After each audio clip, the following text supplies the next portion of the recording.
Right sir. Rahman గారు, మీకు మళ్ళీ పూర్తి పని ఒక సెఫాలజిస్ట్గా, ఎన్నికల అబ్జర్వర్గా, అంటే ఇప్పుడే అంటే ఫస్ట్ క్వశ్చన్, అసలు ఇది ద్విముఖ పోరుగా ఉండబోతుందా, త్రిముఖ పోరుగా మారుతుందా ఒక అంశం. ఎందుకంటే పట్టణ ప్రాంతాల్లో బీజేపీకి కొంత, ఇప్పుడే విట్ల గారు చెప్పారు, ఉత్తర తెలంగాణలో మాకు బాగా పట్టుందని. సరే, మొత్తం తెలంగాణ అంతా ఉన్న ఎన్నికలు, ఇటు కూడా మహబూబ్నగర్, నల్గొండ ఇవి కూడా ఉన్నాయి, కేవలం కరీంనగర్, నిజామాబాద్ ఇవే కాదు.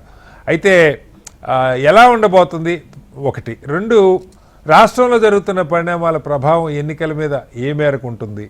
అలాగే అధికార పక్షానికి సహజంగా ఇందాక ఆయన చెప్పారు, ప్రజల్లో కూడా ఒక మార్పు కొంత, బాలాజీ గారే చెప్పారు, రూలింగ్లో ఉన్న వాళ్ళకి వేస్తే పనులు అవుతాయి కదా అన్న మైండ్ సెట్, అది రైటా రాంగ పక్క పెడితే ప్రజల్లో మైండ్ సెట్ వచ్చి ఉన్నది ఆల్రెడీ.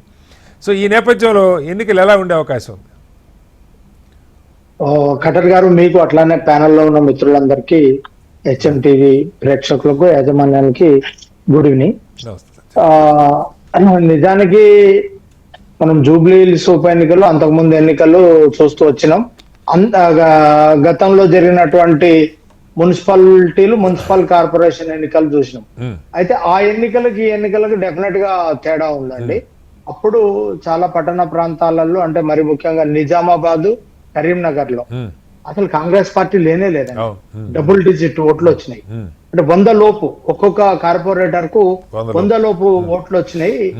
ప్రధానమైనటువంటి పోటీ బీజేపీను బిఆర్ఎస్ మధ్యలో పోటీ జరిగింది.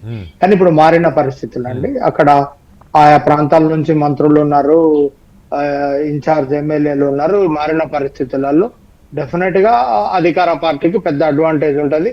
ఇప్పటికే వాళ్ళ పనిలో దిగినట్టుగా మనం చూస్తున్నాం.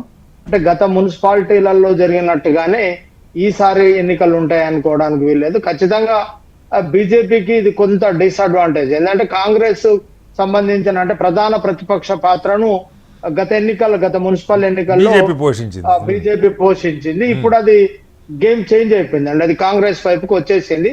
ఆల్మోస్ట్ అధికారంలో ఉంది కాబట్టి ఇప్పుడు ప్రధాన ప్రతిపక్ష పాత్రకు బిఆర్ఎస్ వచ్చింది. ఇప్పుడు ఎన్నికకు చేంజ్ అవుతుంది కటారి గారు. ఇప్పుడు మనము పార్లమెంట్ ఎన్నికలు చూసినప్పుడు Congress versus BJP, BRS only Nalgonda, ఖమ్మంలో మాత్రమే పర్ఫార్మ్ చేసింది. కానీ బిఆర్ఎస్ అనేది బలమైనటువంటి ప్రతిపక్ష పార్టీ, దానికి బలమైనటువంటి పునాదులు ఉన్నాయి. గ్రామాల్లో కానివ్వండి, 10 ఏళ్ల పాలన, అలాగే తెలంగాణ తెచ్చినటువంటి సందర్భంగా ఖచ్చితంగా fight Congress in between BRS మధ్యలోనే ఉండబోతుంది. అంటే ఇప్పుడు ఈసారి ప్రేక్షక పాత్రలో బీజేపీ అబ్జర్వర్ గా ఉండే అవకాశాలు ఉన్నాయి చాలా ప్రాంతాలలో. గతంలో ఏదైతే బీజేపీకి అనుకూలంగా ఎంత వాతావరణం ఉండేనో, అంటే అంత వాతావరణం ఉన్నప్పటికీ పట్టణ ప్రాంతాల్లో ఉన్నటువంటి ఎంఐఎంతో కలిపి దాదాపుగా చాలా అన్ని కార్పొరేషన్లు బీఆర్ఎస్ కైవసం చేసుకున్నది. 40 పైగా కార్పొరేషన్ సీట్లు, కార్పొరేటర్లు బీజేపీ గెలిచింది సార్ ఆ రోజు. అదే ఇప్పుడు కూడా ఎంఐఎం కాంగ్రెస్ తో ఉంటది. కొంచెం అటుదిటుగా గేమ్ చేంజ్ అయిందే తప్ప మళ్ళీ ప్లేయర్స్ వాళ్లే ఉండబోతున్నారు అనేది మనకు స్పష్టంగా ఉంది. అట్లానే కాంగ్రెస్ పార్టీకి అనుకూలించేటువంటి అంశాలు ఈ మధ్య కాలంలో పట్టణ ప్రాంతాలలో కూడా రేషన్ కార్డులు కాస్త ఇచ్చారు. ఇది కొంచెం వాళ్ళకి అనుకూలించేటువంటి అంశాలు. స్థానిక సంస్థలు ఏవైనా సరే అధికార పార్టీకి అనుకూలంగా ఉంటాయండి.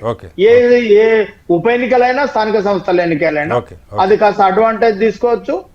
అంతే ఫైట్ బిఆర్ఎస్ కూడా ఇచ్చే అవకాశం స్పష్టంగా కనపడుతుంది.